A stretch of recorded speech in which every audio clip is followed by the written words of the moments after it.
क्या बात है मीनू मौसी, आज तो बड़ा सच सवर रही हो। कहाँ जा रही हो? तुझे नहीं पता क्या? अरे अभी अभी कालू कौआ और कजरी आए थे। हर बार की तरह इस बार भी चिंटू का जन्मदिन धूमधाम से मना रहे हैं, तो बस शाम की तैयारी कर रही हूँ। अच्छा तू बता, तू क्या पहन रही है? मेरे घर तो नहीं आए कालू भैया, पर हर साल तो आते हैं।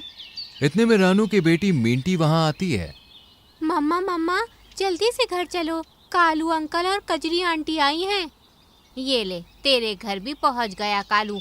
जा जा जल्दी जा, और हाँ, शाम को साथ में चलेंगे। हाँ मीनू मौसी, अब चलती हूँ। रानू मिंटी के साथ घर पहुँचती है, जहाँ कालू और कजरी उसका इंतजार कर रहे थे। माफ करना कालू भैया, कजरी बहन, जरा मीनू मौसी के पास गई थी तो आप दोनों को इंतजार करना पड़ा। कैसी बातें कर रही हो रानू? तो क्या हुआ अगर थोड़ी देर इंतजार भी कर लिया तो? हाँ रानू बहन, तुमने तो हमारी कितनी बार मदद की है। खैर, यहाँ हम अपने बेटे चिंटू के जन्मदिन का न्योता देने आए हैं। बहुत बड़ी दावत कर रहे हैं इस बार, तुम और मिंटी जरूर आना। हाँ, मुझे पता चला मीनू मौसी से। तुम बिल्कुल चिंता मत करो कजरी बहन, मैं और मिंटी पहुँच जाएंगे। अच्छा रानू, अब हम चलते हैं, अभी बाकी सबके यहाँ भी जाना है। कालू और कजरी न्योता देकर चले जाते हैं। वाह, आज तो दावत मिलेगी मम्मा, मजा आएगा। हाँ बेटा, बहुत मजा आएगा। अब चलो पहले बाजार चलते हैं, चिंटू के लिए कोई गिफ्ट भी तो लाना पड़ेगा ना।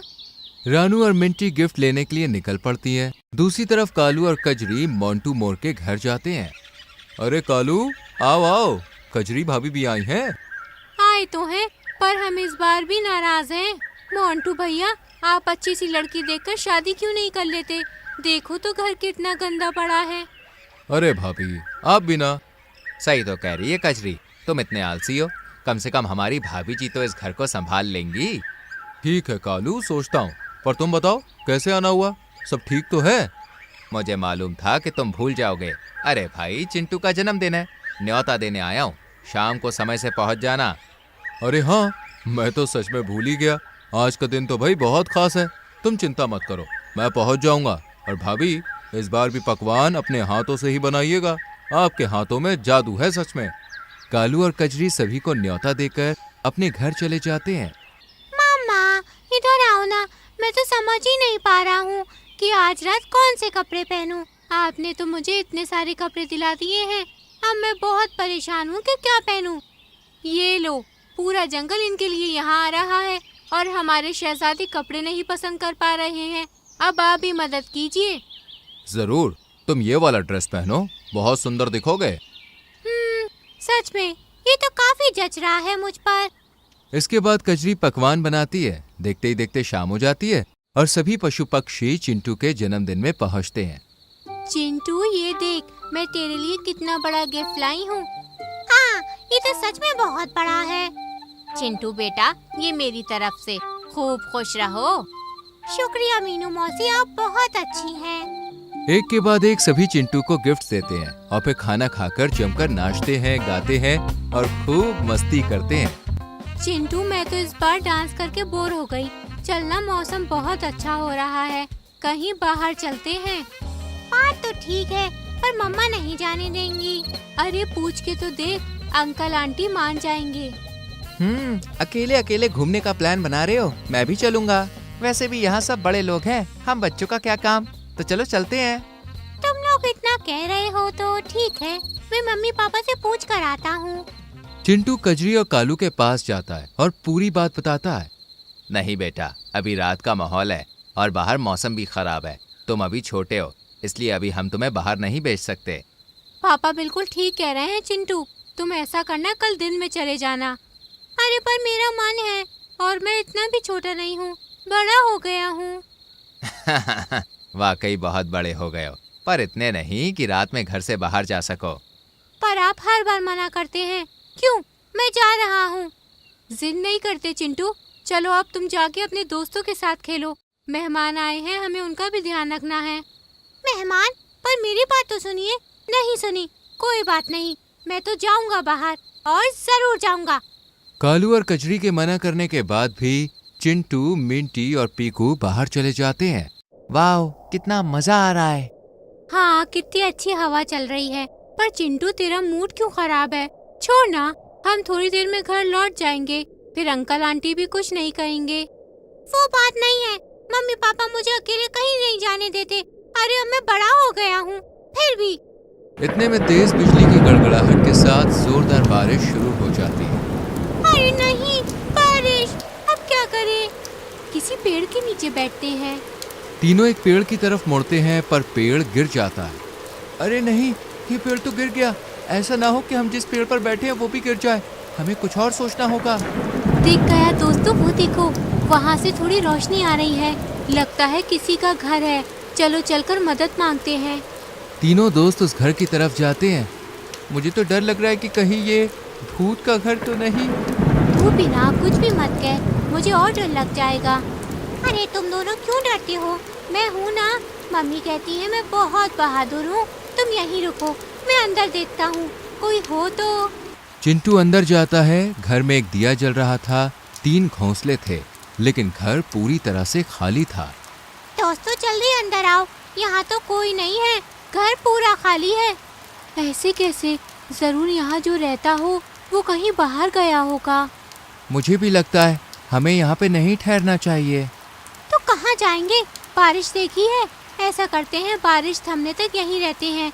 घर का मालिक जब आएगा तो उससे बात कर लेंगे, और बारिश थमने से पहले नहीं आया तो बिना कुछ कहे ही निकल जाएंगे।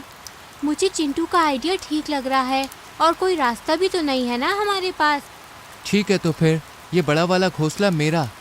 तीनों दोस्त काफी देर तक बारिश थमने का इंतजार करते हैं, पर बारिश रुकने का नाम ही नहीं ले रही थी। काफी देर गुजरने के बाद तीनों को नींद आ जाती है। दूसरी तरफ कालू जी, मैंने पूरा घर देख लिया, आसपास भी देख लिया, चिंटू कहीं नहीं है। मिंटी भी नजर नहीं आ रही है, और पीकू भी। लगता है बच्चे कहीं बाहर गए हैं, लेकिन इस भयानक बारिश में कहाँ? हमारे मना करने के बाद भी चिंटू ने ये किया। मतलब? कालू, मीनू मौसी और बाकी सबको चिंटू के बाहर जाने की बात के बारे में बताता है। हे भगवान, बच्चे कहाँ होंगे और कैसे होंगे? इस मौसम में कहीं जा भी तो नहीं सकते। वहीं उस खाली घर में एक बड़ी सी चील आती है। ओहो, एक साथ 3 शिकार। आज तो मजा ही आ गया। एक साथ 3 नरम पक्षियों का शिकार करने को मिलेगा। आज होगी असली पार्टी। चील जैसे ही अंदर जाती है, मिंटी की आंख खुल जाती है। चिंटू, पीकू, जल्दी उठो, ये तो शिकारी पक्षी है। वो दोनों हड़बड़ा कर उठते हैं। अरे नहीं, अब ये हमें खा जाएगी। बिल्कुल बच्चे, आज तो ऊपर वाला मुझ पर मेहरबान है जो तुम तीनों मेरी कुटिया में आए। बड़े दिन हो गए स्वादिष्ट भोजन नहीं मिला, पर आज ये इच्छा पूरी होगी।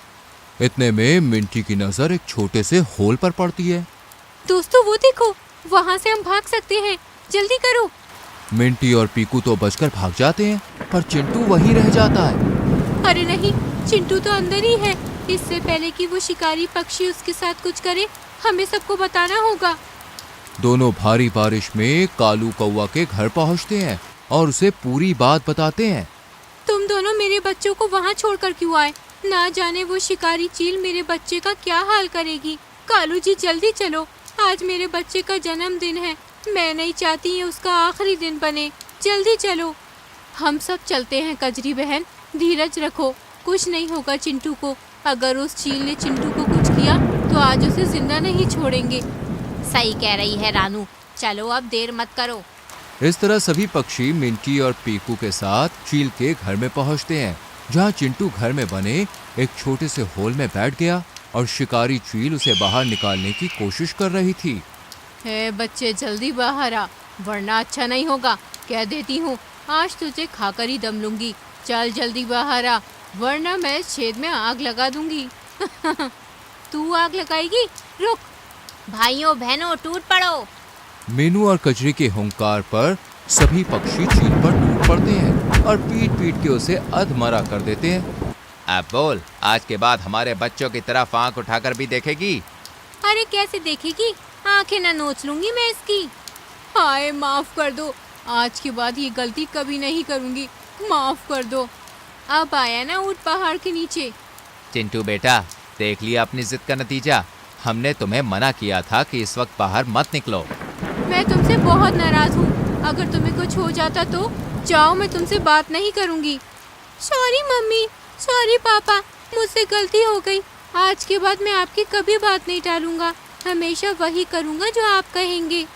बेटा, बड़ों की बात जरूर माननी चाहिए, क्योंकि वो तो हमारा भला ही चाहते हैं ना।